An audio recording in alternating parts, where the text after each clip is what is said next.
खूनी कुआं। सीमा गर्मियों की छुट्टियों में अपनी नानी के गांव आई थी। सीमा नानी के घर पहुंचने के बाद अपनी नानी के पैर छूती है और उनसे आशीर्वाद लेती है। तभी उसकी नानी उससे कहती है, इतनी बड़ी हो गई मेरी सीमा, चल जल्दी से हाथ मुंह धो ले, मैं तेरे लिए खाना लगा देती हूँ। भूख लगी होगी ना? हाँ नानी, भूख तो लग रही है मुझे, आपके हाथ के बने हुए पीले दाल और चावल खाने की। कितना टाइम हो गया है मुझे आपके हाथ का बना हुआ दाल चावल खाए हुए। तू तो नौकरी में व्यस्त थी, तो तुझे कहाँ से टाइम मिलेगा अपनी नानी के लिए? और जब इतने टाइम बाद आई है तो ज्यादा टाइम के लिए रुक कर जाएगी तू। हाँ नानी, इस बार पूरे 2 महीने के लिए आई हूँ। सीमा की नानी अंदर जाकर उसके लिए खाना बनाने लगती है। सीमा कमरे में अकेली होती है, तभी उसे किसी औरत के रोने की आवाज सुनाई देती है। वो कभी खिड़की से बाहर झांकती है तो कभी दरवाजे से बाहर झांकती है। उसे समझ में नहीं आ रहा होता है कि आखिर रो कौन रहा है। तभी नानी खाना लेकर आ जाती है। वो अपनी नानी से कहती है, नानी, कोई औरत रो रही है क्या? मैं जब से यहाँ आई हूँ तब से मुझे यहाँ किसी औरत की रोने की आवाज आ रही है। हे भगवान, कहीं ये वही तो नहीं? बोलो ना नानी। अरे कोई नहीं रो रहा, ये तेरे मन का वहम है। और तू ना अब खाना खा ले, ज्यादा यहाँ वहाँ की बातों में ध्यान मत दिया कर। जल्दी से खाना खा और फिर मेरे साथ आ जा मेरे कमरे में, दोनों बैठकर खूब सारी बातें करेंगे। ऐसे ही अगले दिन सीमा अपनी नानी के साथ गांव के बाजार जा रही होती है। उसी रास्ते में फिर से किसी औरत के रोने की आवाज आती है। वो अपनी नानी से कहती है, अरे नानी, क्या सच में तुम्हें अभी भी किसी औरत के रोने की आवाज नहीं सुनाई दे रही? मुझे किसी औरत की बहुत बुरी तरीके से रोने और चीखने की आवाजें आ रही है। मैं बहुत परेशान हूँ नानी, आखिर ये कौन है? मुझे लगता है कि सीमा को शहर भेज देना चाहिए, यहाँ रहना उसके लिए ठीक नहीं। नानी बोलो ना, आप चुप क्यों हो जाती हो? सीमा, तू घर चल, मुझे तुझसे बहुत जरूरी बात करनी है। नानी सीमा को घर ले आती है और सीमा से कहती है, सीमा, कल सुबह तू शहर वापस चली जाएगी। अरे अचानक? आखिर क्या बात है नानी? आप मुझे ऐसे जाने को क्यों कह रही हो? मैं बस जो कह रही हूँ उस पर ध्यान दे। तू कल सुबह यहाँ से चली जाएगी, और ये बात मैं कोई मजाक में नहीं बोल रही। तू कल जाएगी तो मतलब जाएगी। अरे नानी, चली जाऊंगी मैं, ठीक है, पर आखिर बात क्या है ये तो बता दो। मम्मी से कोई बात हुई है या फिर मुझसे कोई गलती हुई है जो तुम मुझे अचानक से जाने के लिए बोल रही हो? देख सीमा, रात बहुत हो चुकी है और मुझे इस बारे में कोई बात नहीं करनी। चल, अब चल के मेरे साथ सो जा। सुबह की बस पकड़कर तुझे शहर भी तो जाना है। सीमा को अपनी नानी का ऐसा व्यवहार देखकर बहुत ही अजीब लगता है। उसे कुछ समझ में नहीं आ रहा होता है कि आखिर उसकी नानी उसे अचानक से गांव छोड़कर जाने के लिए क्यों कह रही है। ये सारी बातें सोचते सोचते सीमा की आंख लग जाती है और वो अपनी नानी के साथ सो जाती है। ऐसे ही आधी रात को सीमा को फिर से किसी औरत की रोने की आवाज सुनाई देती है। वो उस औरत की आवाज सुनकर बार बार करवटें बदल रही होती है और तभी उसे सपने में भी एक अजीब सी औरत की परछाई दिखाई देती है, जो इतना चीख चीख कर रो रही होती है कि सीमा डरकर उठ जाती है। वो पूरे पसीने पसीने हो रही होती है। वो अपने आसपास देखती है तो घर में बिल्कुल शांति का माहौल होता है।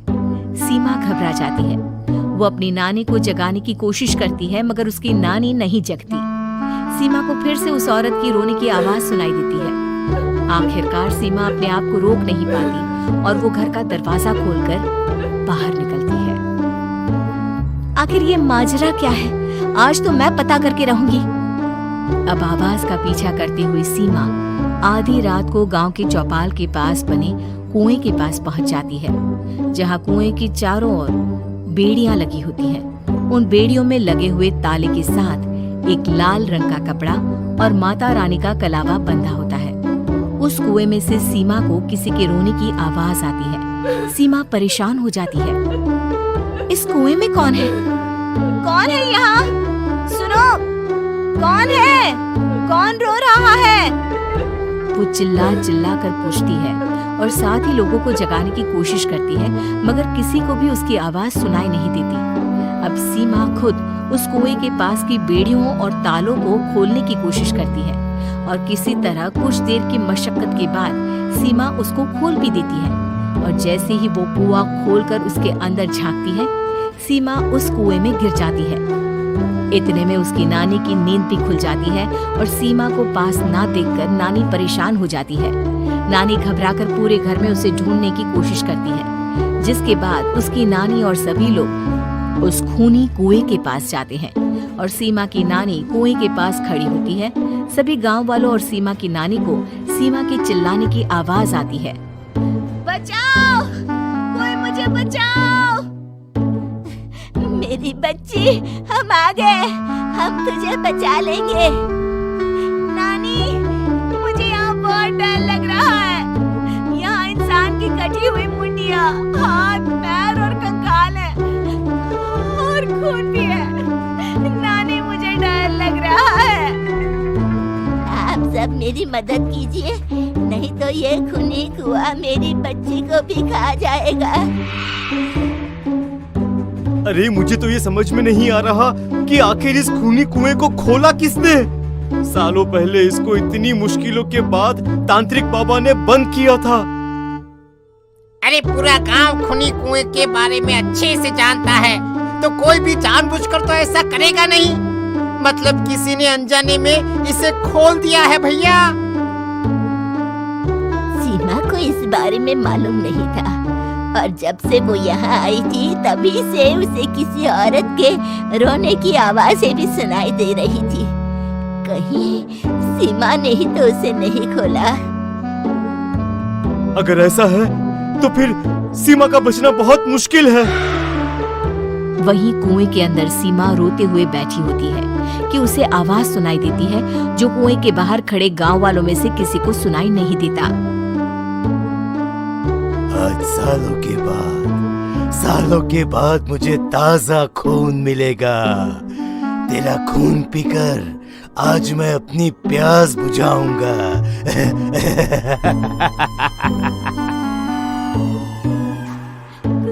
कौन है? कौन है? मत मारो प्लीज, मुझे जाने दो प्लीज। मैंने किसी का क्या बिगाड़ा है? वो तुझे मरने के बाद पता चल ही जाएगा। जितने में गांव वाले और सीमा की नानी कुछ सोच पाती, उतने में उन्हें सीमा के चिल्लाने की आवाज आती है और अगले ही पल सब शांत हो जाता है। क्या हुआ? सीमा, मेरी बेटी। माफ करना बहन, लेकिन अब सीमा वापस नहीं आएगी। हमें एक बार फिर से कुएं को बंद करना होगा। गांव वाले तभी तांत्रिक को बुलाकर लाते हैं। एक बार फिर अपनी शक्ति से तांत्रिक बाबा उस कुएं को हमेशा हमेशा के लिए बंद कर देते हैं। अगर आपको हमारी ये कहानी अच्छी लगी तो कमेंट करके जरूर बताएं। और आप ऐसी ही और कहानी सुनना चाहते हैं तो हमारे चैनल को सब्सक्राइब कर बेल बटन दबाएं, वीडियो को लाइक करें और शेयर करना न भूलें।